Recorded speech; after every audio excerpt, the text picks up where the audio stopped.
nous a été passé fin 2016 et qui pour nous a démarré début 2017 sur notre route d'accompagnement à une meilleure gestion du temps. Sur les aspects purement administratifs, il y a une feuille de présence qui circule. Je vous remercie de la compléter, d'ajouter votre nom si éventuellement il n'y apparaissait pas. Et puis de la faire revenir vers vous. Merci. Donc, ce travail qu'on va vous présenter, c'est vraiment vous donner à voir un petit peu les coulisses de ce qu'on a mis en place en termes de démarche, de méthodologie, et puis surtout de démarche collaborative et de co-construction de cet outil qu'on a créé, qui a été mis en ligne sur la plateforme Caroline Connect. Alors, pour information, on a finalisé le produit, il est en ligne sur Caroline Connect, mais on n'est pas encore passé à la phase de test et éventuellement, par conséquence, d'ajustements éventuels du produit que nous avons créé. Voilà, donc il va y avoir un premier temps, 20 minutes, où on va vous présenter plus particulièrement Mathieu, donc Mathieu Bijard, conseiller bilan de Progressa Loire-Atlantique, qui va vous présenter la démarche qui a été portée par les conseillers bilan d'entreprise. Pour ma part, donc, je suis Oriane Savouré-Lucas, je suis CFC, chef de projet à l'ADAFIC, et donc j'ai accompagné le groupe dans l'animation et la structuration de la démarche que nous avons le plaisir de vous présenter aujourd'hui. Voilà, donc on vous souhaite une bonne découverte, on va faire à peu près 20 minutes de présentation et on vous propose ensuite 20 minutes d'échange. Voilà, n'hésitez pas à poser vos questions, toutes questions. Voilà, merci. Donc bonjour à tous. Donc si vous avez bien compris ce qui vient d'être dit, c'est ce qu'on a un petit peu ici. Alors juste permettre à la première, pardon. Le souci de création d'un module hybride en accompagnement individuel, on va malheureusement pas avoir le temps de vous faire le module gestion du temps. Il ne s'agit pas de ça. Alors ceci dit, si jamais vous êtes vraiment intéressé par la gestion du temps, je crois qu'on a quelqu'un qui peut le mettre en vente ici et vous pouvez le trouver assez facilement. Il y a du temps de Greta. Donc moi je vous invite à appeler directement le standard de Greta. On verra ça après. Donc vous allez avoir une présentation sur ce PowerPoint en deux petits temps. Un premier temps où on va quand même vous montrer un petit peu ce que ça donne, c'est-à-dire ce que ça donne la plateforme, ce qu'on a pu y intégrer. Et dans un deuxième temps sur lequel on insistera davantage, on viendra sur cette partie effectivement coulisses et création du module. Voici le plan, déjà présentation du module, la conception et l'élaboration du module. À la fin, un point sur le retour d'expérience et puis nos 20 minutes restantes sur les échanges. Alors, l'idée pour ces échanges, il faut que vous l'ayez bien en tête, vous allez pouvoir commencer à préparer vos questions peut-être, c'est de pouvoir faire un aller-retour, je dirais, entre ce qui a été fait là, avec les moyens qu'on avait, on a essayé de mettre en place dans le groupe, et ce qui vous a été présenté ce matin comme levier pour l'accompagnement, notamment en formation hybride. Est-ce qu'il n'y a pas des repères que vous avez vus ce matin que vous pourrez rajouter ici? Je ne sais pas. Ça pourra donner lieu à des échanges si vous êtes créatifs. Donc on peut passer à la diapo suivante. Donc la spécificité de ce module, déjà c'est fait partie de la filière accompagnement au changement. Et management et accompagnement au changement. Et du coup, on est dans un accompagnement individuel. Donc il ne s'agit pas de faire une formation hybride pour toute une salle, mais bien pour une personne qui vient ponctuellement sur ce module pour, là en l'occurrence, aller vers une meilleure gestion de son temps et de son temps au travail. Voilà, donc au travers de cette hybridation, on a utilisé la plateforme ClaroLink ou ClaroLine, comme vous voulez. Je crois que les deux maintenant sont permis. Quelques outils, alors comme le studio mobile, vous l'avez eu en présentation rapide ce matin, vous verrez, c'est un outil formidable qui permet de faire des chouettes vidéos. Le fond vert, tout ça. Je le dis avec le sourire parce que je l'ai filmé et c'était pas une grande partie de bonheur, mais ceci dit, c'est facile à faire. Voilà. Après les freins individuels, ça peut vraiment apporter du plus dans une plateforme en ligne pour être sinon un petit peu aseptisé, en tout cas, ça rajoute un petit peu de vie. Et donc, comme vous disait Oriane tout de suite, le produit est finalisé sur sa partie construction et là il va rentrer sur sa phase test. Donc, la phase test, en l'occurrence, ne va pas être déployé tout de suite sur des parcours individualisés, mais bien avec des formations plus larges, puisque j'ai eu en parallèle une demande sur une formation avec un module organisation. Elle n'est pas faite pour un groupe de stagiaires, mais on va tester, ça nous permettra d'avoir des premiers retours. Et on pense que ça peut le faire. C'est-à-dire que on y reviendra dans les atouts, mais c'est peut-être un des intérêts complémentaires de ce type de création de modules et de programmes, c'est que ça peut être transverse et on peut rapidement l'utiliser dans d'autres modules. Ça nous économise du temps lors de la création de ce type de module. Alors là, je ne vais pas développer la diapo, je pense qu'on peut déjà faire un petit visuel sur la plateforme. Vous ayez un petit peu une idée du rendu et après on reviendra sur la conception.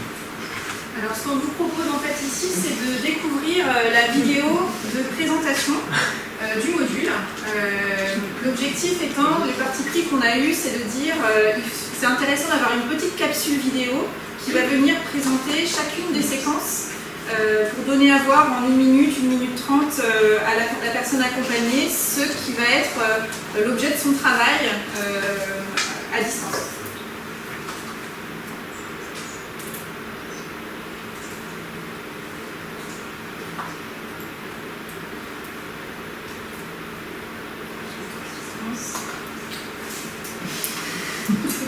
Bonjour, bienvenue dans votre parcours d'accompagnement à une meilleure gestion de vie. Je suis Mathieu, conseiller et formateur au Réseau Loire-Atlantique et acteur du projet Accompagnement au Changement. Vous allez bénéficier d'un accompagnement individuel car vous souhaitez mettre en œuvre une méthode pour analyser et améliorer votre gestion du temps. Au nom de toute l'équipe, je vous remercie pour votre confiance et je vous félicite de prendre ce temps pour travailler sur cette communauté. Votre accompagnement se compose de rendez-vous individuels avec votre conseillère ou votre conseiller de l'État qui vous suivra tout au long de votre parcours pour un total de 10 heures de temps. Chacun de vos rendez-vous, quelques travaux seront à réaliser en ligne sur cette plateforme. La durée totale estimée de ces activités est également de 10 heures. Vous aurez la possibilité de contacter votre accompagnateur entre 2 rendez-vous selon vos besoins. Les objectifs de cet accompagnement sont les suivants. Identifier vos priorités, repérer vos besoins et vos motivations par sphère de vie, personnelle, professionnelle, interpersonnelle, concilier les tendances individuelles, professionnelles et sociales, fixer des objectifs réalistes de changement, mobiliser des outils de gestion du temps. À l'issue de votre parcours, vous serez capable d'optimiser votre temps et votre organisation, d'anticiper et de gérer les temps de surcharge, d'utiliser la technique ou l'outil adapté à l'objectif visé. Je vous souhaite un excellent parcours. Plus de vidéos, apparemment, on va pouvoir l'enlever. Ce que dit Dorian, ça c'est un petit artefact sympathique quand vous êtes stagiaire. Voilà, des vidéos présentées sur la pêche au serpent, différentes choses. Donc ça pourra disparaître et ça évitera d'aller pas trop de distraction pendant le module. Donc, je ne sais pas si vous avez vu, alors il y avait cette vidéo, c'est pas forcément un grand moment de plaisir pour ceux qui l'a fait, mais quand même une note parce qu'on en a fait 5 comme ça et on a dû mettre, pour l'enregistrement, je parle, pas pour le traitement de la vidéo, c'était une demi-heure, 1 heure. À peine. Oh non, à peine pas une demi-heure. Ça t'a paru long, mais en y consacrant un peu plus de temps, je pense qu'on peut arriver à un résultat plutôt intéressant, plutôt sympathique. Et ça évite un écueil, c'est d'avoir des vidéos qu'on va chercher sur internet pour avoir un côté ludique, et puis le jour où on veut les utiliser, elles ont été supprimées, c'est plus en ligne. Donc chose qui est arrivée sur d'autres. l'intérêt de cette vidéo-là, c'est que vous voyez qu'en 1 minute 24, précisément, on a vraiment une présentation globale de l'intention derrière l'objet pédagogique qui est proposé, dont il y a une modalité, à distance. Et on retrouve tous les enjeux, que ce soit les objectifs, les durées, qu'elles soient durées en présentiel et durées estimées de travail à distance. Et la personne, voilà, sur 1 minute 30, elle a l'ensemble de ces éléments qu'elle aura déjà entendu probablement lors de ses entretiens, mais que là, elle aura l'occasion de revenir visiter régulièrement si besoin. Donc là, on est bien sur la plateforme en mode parcours où la personne va dérouler les différents onglets. Donc, je ne sais pas si vous avez eu l'occasion de rencontrer déjà cette plateforme. Ça a un côté beaucoup plus ludique que le seul espace d'activité que je trouve, en tout cas. Et peut-être plus simple d'accès, puisque Dans l'intervention, c'est une plateforme où tout est ouvert, où on peut aller peut-être butiner un peu partout. Ça peut être très intéressant pour des gens qui fonctionnent peut-être comme ça de manière un peu globale. Mais pour bon nombre d'apprenants, le fait d'avoir quelque chose de séquencé, en tout cas ici, nous a paru un choix plus simple pour commencer avec une plateforme. Donc voilà. Dans la conception et l'élaboration, on va déjà poser un petit peu de contexte. Donc il s'agissait d'hybridation d'un module de la filière management et accompagnement au changement. Un groupe de travail, donc on était 7-8, donc avec les conseillers blancs, les conseillers en formation continue et donc Ariane qui était chef de ce projet. Une représentation des Greta Blanjou, du Choquet et du Greta Loire-Atlantique. Sur les profils conseillers blancs qui étaient les profils qui produisaient en fait. Donc, ce qui avait aussi la visée de permettre un échange, sinon de pratique, en tout cas de point de vue sur la manière de proposer de l'accompagnement. Alors ça s'est étalé de janvier 2017 à juillet 2018, donc c'est plutôt un temps assez long, mais en fait il ne s'agit que de entre guillemets, 6 journées de regroupement, 2 réunions téléphoniques d'1 heure et des temps de travail en intersession. Donc ça aurait pu être davantage ramassé dans le temps, sauf que là il fallait que tous les agendas correspondent entre les différents agents. Alors, sur la démarche, le choix qui a été fait de la gestion du temps entre les différents conseillers bilan et CFC, c'est une thématique commune, mais hors champ d'intervention habituelle. On n'avait pas d'expert de la gestion du temps. Alors, c'était peut-être un choix un peu casse-figure quelque part, mais derrière ça, déjà on pouvait avoir la ressource d'autres collègues qui ne participaient pas directement à ce groupe de travail, mais il y avait une plus forte motivation pour nous et c'était un élément moteur considérable pour pouvoir se mettre sur ce travail d'intégration d'un module sur la plateforme. On avait tous envie de découvrir ce module-là et de développer aussi de nouvelles compétences, donc on a allié les deux.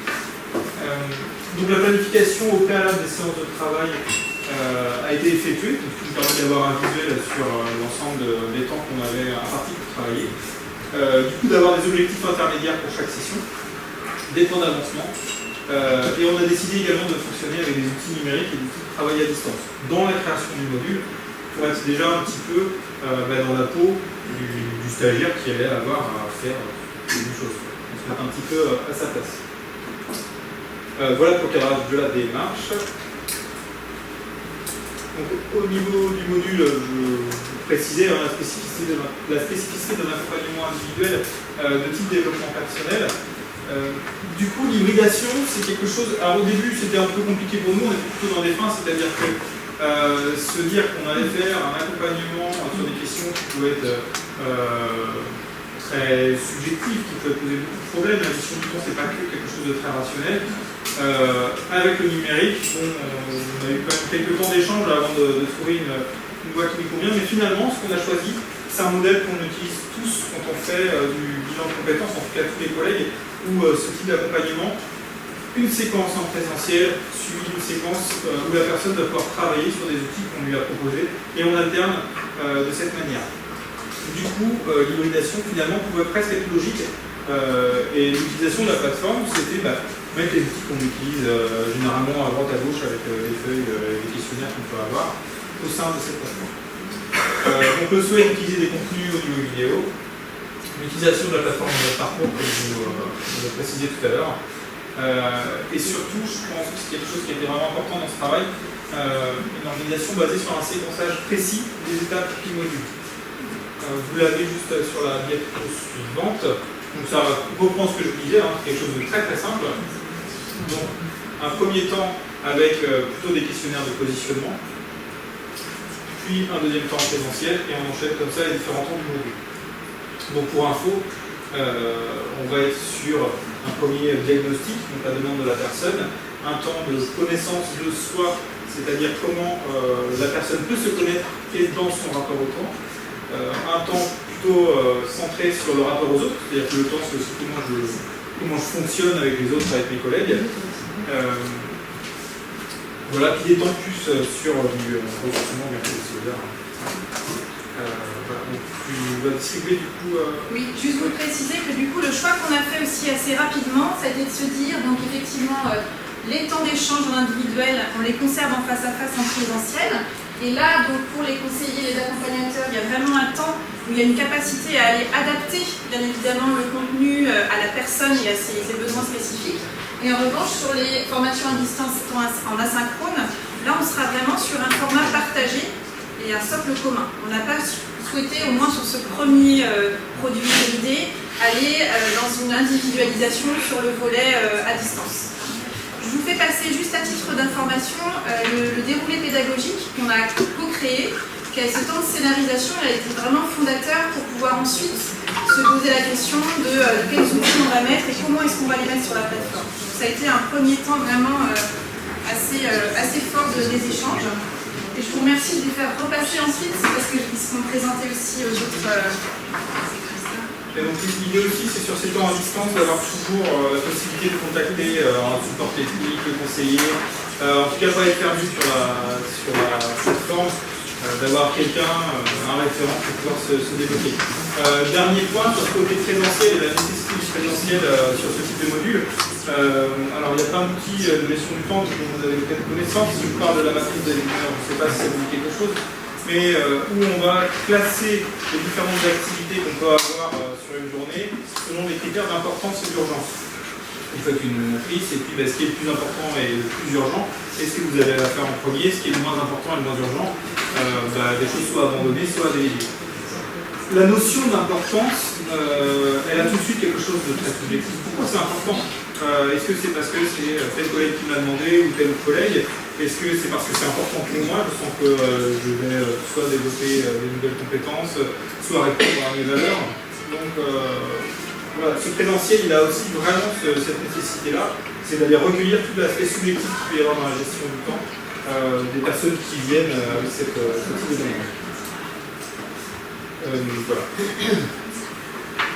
Alors, du coup, le retour d'expérience, c'est le retour d'expérience qu'on a eu nous dans la construction du module. Comme on n'a pas fait la phase test, il ne s'agit pas d'un retour par rapport à des stagiaires, malheureusement. Donc, je vais préciser les conditions de construction du module. Pour ne pas dire les conditions de réussite du module, parce qu'on saura s'il est réussi quand on va l'utiliser. En tout cas, nous, on a réussi à produire quelque chose, voilà. Et pour ça, je pense qu'il y avait un certain nombre de points essentiels. Donc le temps pour aborder les questions. Pour construire le module, c'est-à-dire qu'on ne s'est pas lancé tout de suite en disant il faut produire. On a commencé par essayer de lever un maximum de freins. Sans quoi, je pense qu'on n'aurait pas pu aller très loin sur ce module. Le cadrage du travail et des règles du groupe. Donc là, clairement, on a utilisé des outils que le formateur va utiliser en formation pour que le groupe s'autorégule, s'autogère. Et c'était très bien de le faire, puisqu'on a su se cadrer et fonctionner sans partir sur des débats, c'est très important des fois, des questions purement à quoi ça va servir de faire la formation à distance, est-ce qu'on va pas supprimer le travail, donc ça on l'a fait dans un premier temps, mais après je pense que c'était passé, c'était ça, on a passé à autre chose. L'intégration de la formation à distance dans un fonctionnement existant, c'est ce que je vous disais, le travail du conseiller évident, c'est un séquencement qui correspond complètement à celui-là, du coup ça facilitait vraiment les choses. Le fait de cadrer le module et son architecture, donc là les feuilles que vous avez qui sont en train de passer, ça a été vraiment une nécessité, puisqu'après, quand on avait ça, on savait exactement quel contenu on allait mettre sur la plateforme. Et on ne se retrouvait pas devant la relève et se dire ah ouais, alors qu'est-ce qu'on va mettre comme outil, qu'est-ce qu'on va mettre comme outil. Donc ça avait du sens de remplir la plateforme grâce à ça. L'implication des acteurs du projet, donc je vous ai parlé de ce côté motivation à travailler sur un module qu'on ne connaissait pas forcément, et le fait de pouvoir travailler en co-construction, c'est-à-dire tous ensemble avec des approches un petit peu différentes, des sensibilités différentes, de pouvoir échanger sur des outils, sur ce qui va, sur ce qui ne va pas. Donc on y a aussi pris beaucoup de plaisir et c'était essentiel pour que ça puisse fonctionner. Et puis, au-delà de ça, on avait aussi ce côté tutorat qu'on a inclus dans le séquençage avec un accompagnement sur les aspects techniques. Essentiel, parce que tout simplement, vous n'arrivez pas à vous connecter sur la plateforme et que ça fait une demi-heure. Construire un parcours, vous l'envisagez même pas. Ça va, c'est sans doute pas ce à quoi vous attendez, c'est peut-être un petit peu lourd, je suis désolé. Vous survivez, c'est bon? Ouais, sur la chaleur. C'est concu en fait. Pardon. C'est donc les points qu'on a trouvés comme positifs. Donc ça pour nous c'est des repères qu'on peut garder par la suite si on doit aller sur d'autres types de création de modules. Donc la souplesse de l'architecture, un parcours par séquence d'accompagnement. Ça on a eu l'occasion d'échanger avec d'autres collègues. On peut créer un parcours sur un module mais qui soit un seul parcours. Vous voyez, du début de la gestion du temps jusqu'à la fin. Là, à chaque temps, on a un parcours différent sur la plateforme. Je ne sais pas si je suis bien clair avec les termes que j'utilise, mais en gros, vous allez avoir une page Caroline dédiée à un temps. Si on n'avait pas fait ça, on ne pourrait pas du tout transférer ce module brique par brique. Or là, c'est des choses qu'on est en mesure de faire. Et donc, on peut utiliser le temps 2 et le temps 3, on peut utiliser le temps 1, le temps 4, le temps 5. On peut les moduler comme on veut. Donc, ça donne un côté transférable du module plutôt très intéressant. Donc, la scénarisation, donc, tout ce séquençage, cette architecture. Que certains collègues ont trouvé passionnant. C'était vraiment leur terme, en tout cas tout ça devrait apprécier. Les possibilités d'utilisation sur notre module, le fait de travailler concrètement sur l'hybridation, parce que on nous parle beaucoup de spectre numérique, mais voilà, c'est long, et on veut commencer à le faire, mine de rien, ça permet de voir déjà que c'est possible, qu'effectivement il faut passer du temps, mais il peut y avoir des vrais enjeux derrière. La possibilité d'intégrer les contenus multimédia dans la plateforme, je vais donner un petit peu un côté un peu plus ludique, l'utilisation d'outils dans d'autres contextes. C'est-à-dire que là, par exemple, après avoir fait cette plateforme et avoir pris le temps de réfléchir un petit peu dans sa construction, on s'est dit qu'on pouvait également faire la même chose pour l'outil en compétences qui justement avait tout à fait la même forme. Donc ça nous encourage peut-être plus facilement à créer et développer nos contenus en numérique.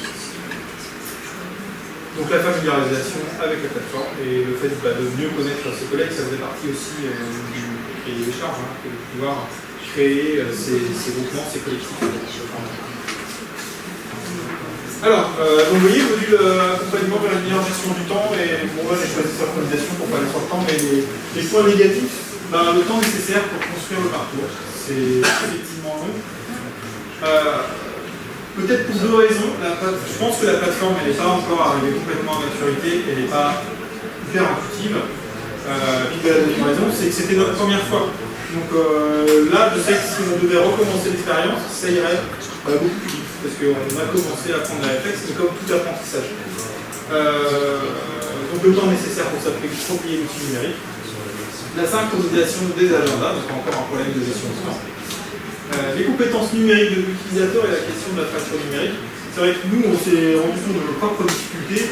On angoisse un peu sur cette phase de test qui va venir, de voir comment ça va se passer. Est-ce qu'il va y avoir trop de moments de solitude des personnes face à l'outil informatique?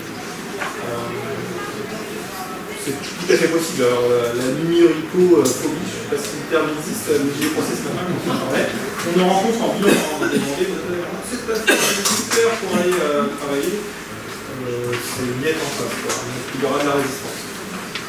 Et la complexité de la plateforme pouvant limiter la créativité, a priori ça va bouger, la plateforme va évoluer plutôt de manière positive, donc sur un trait. Voilà pour cette présentation, 15 heures.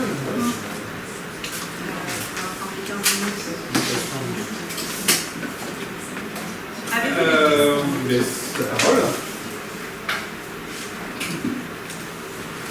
Il n'est pas trop cool.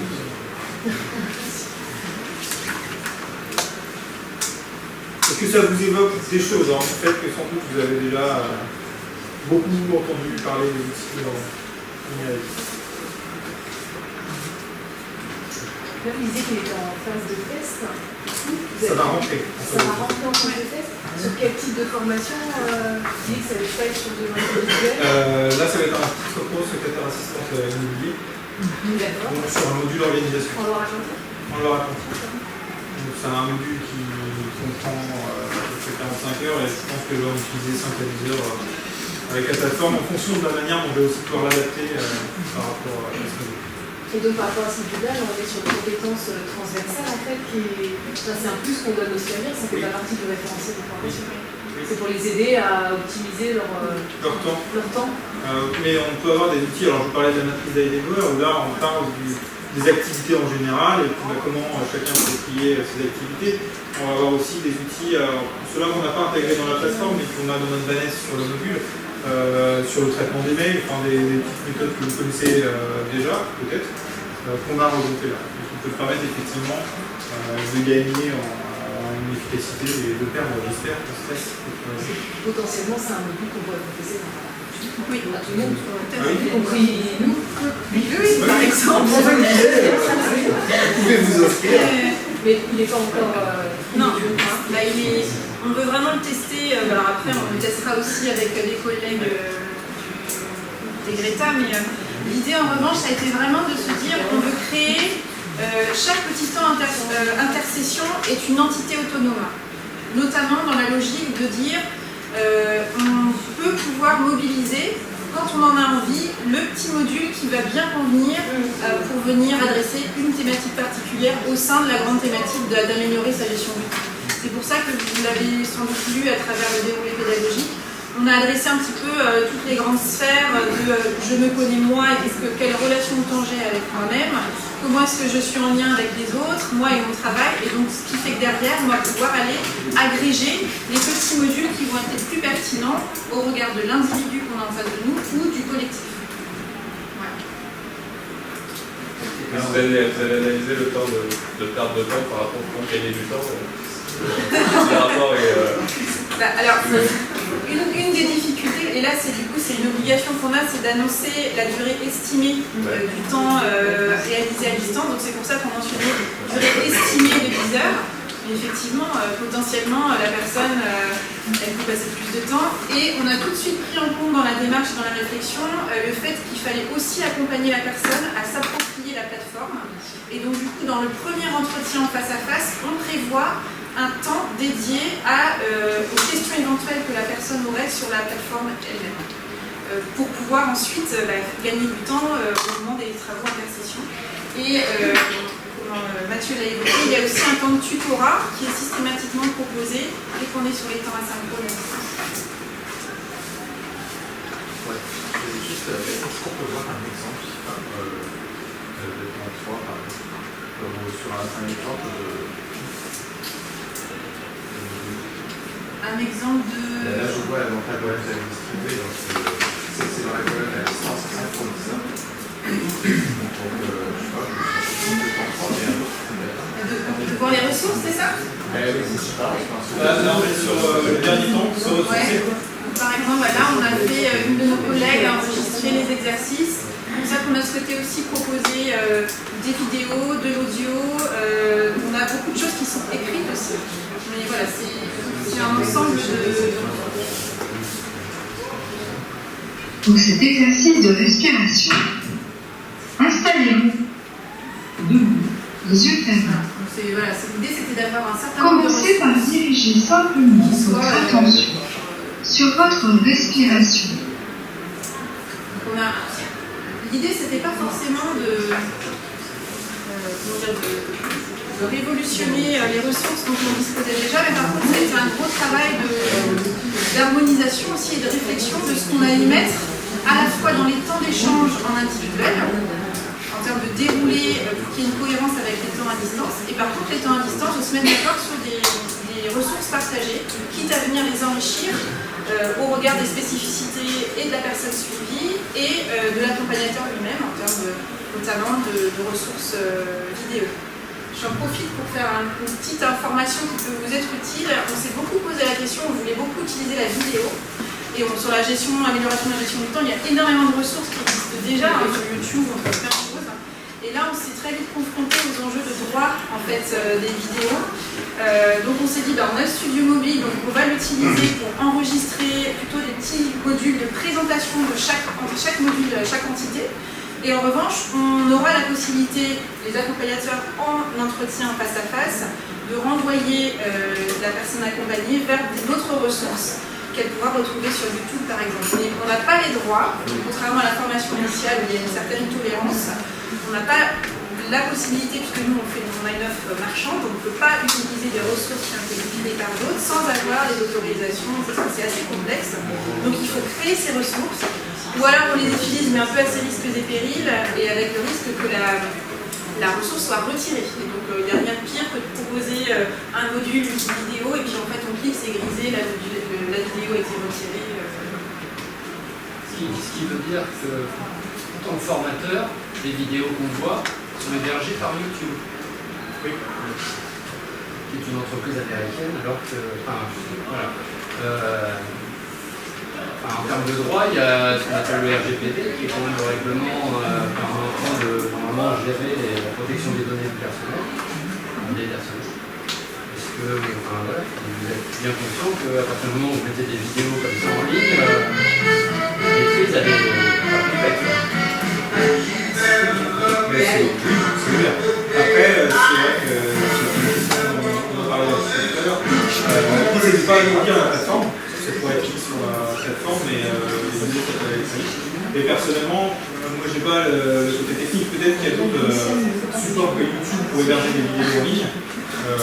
C'est une autre question. Là, sur le jeu, je pense qu'il y a pas de Non, alors justement, là, c'est ce qu'on disait sur la vidéo. On va faire ce changement-là, enfin, c'est Daniel Combin qui nous en a parlé. Il y a une petite option qui est cochée par défaut où, à une fin de vidéo, YouTube vous propose d'autres vidéos. Et ça se décoche et on peut du coup avoir la main de ce qui est proposé avant et après une vidéo.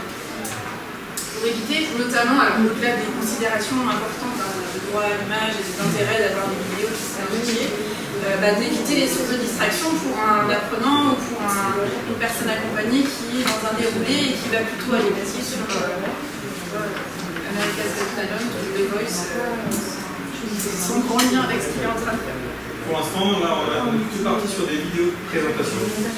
Alors, il n'y a pas de contenu, en tout cas, protégé là-dedans. Mais c'est votre image, hein. Oui, non, mais c'est ça. Mais j'ai aussi accepté de me parler au jeu. Donc, ça, c'est peut-être une question individuelle. Après, il y a des liens privés aussi sur YouTube. Oui, tout à fait. Ça peut être ouvert en lien privé. Je sais que j'ai des vidéos du travail à hauteur, les vidéos, on n'a pas accès, j'ai accès que quand je donne. Tout à fait. D'accord. Oui. Donc là, Ça, en l'occurrence, je crois que c'est le cas. Et ta vidéo, tu vas partager quelqu'un, la personne avec qui tu vas partager. après, elle peut la partager quand même. Mais c'est pas une forme d'être conscient de ça, et de savoir que l'image, Mais après, si le lien, je ne sais pas si c'est possible ça, mais est intégrable qu'à partir de la plateforme, on ne peut pas le récupérer sur la plateforme. Il faut savoir qu'elle est disponible. À noter que pour les petites vidéos, donc, on a eu un temps assez court de tournage.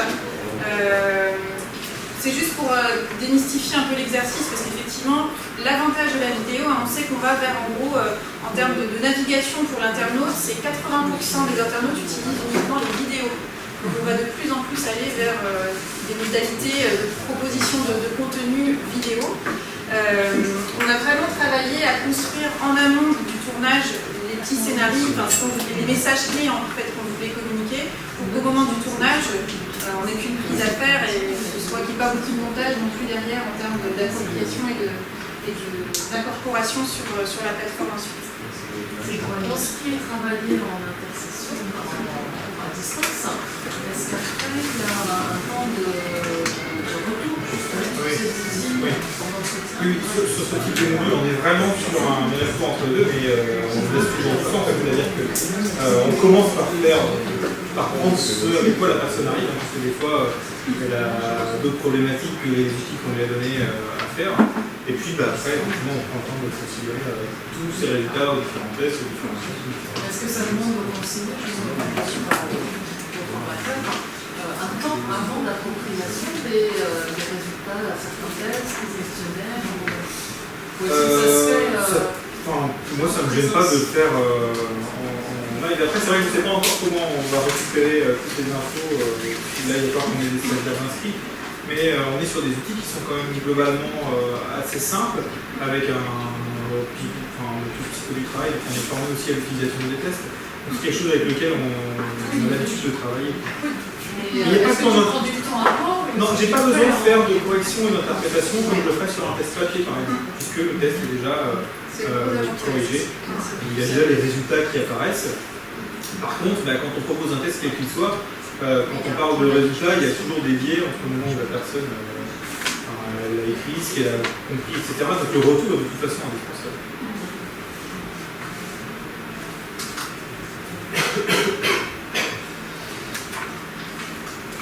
D'autres questions?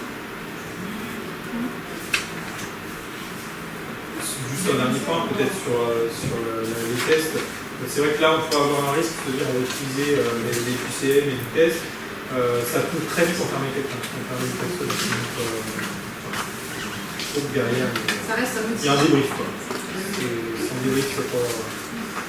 L'enjeu pour le groupe, ça va vraiment être de se dire comment est-ce qu'on peut proposer une formation à un module hybridé et des contenus de qualité. C'est-à-dire que l'enjeu, c'était que l'hybridation soit au service de la qualité de ce qu'on proposait comme accompagnement aux personnes dans le cadre de cette autonomie.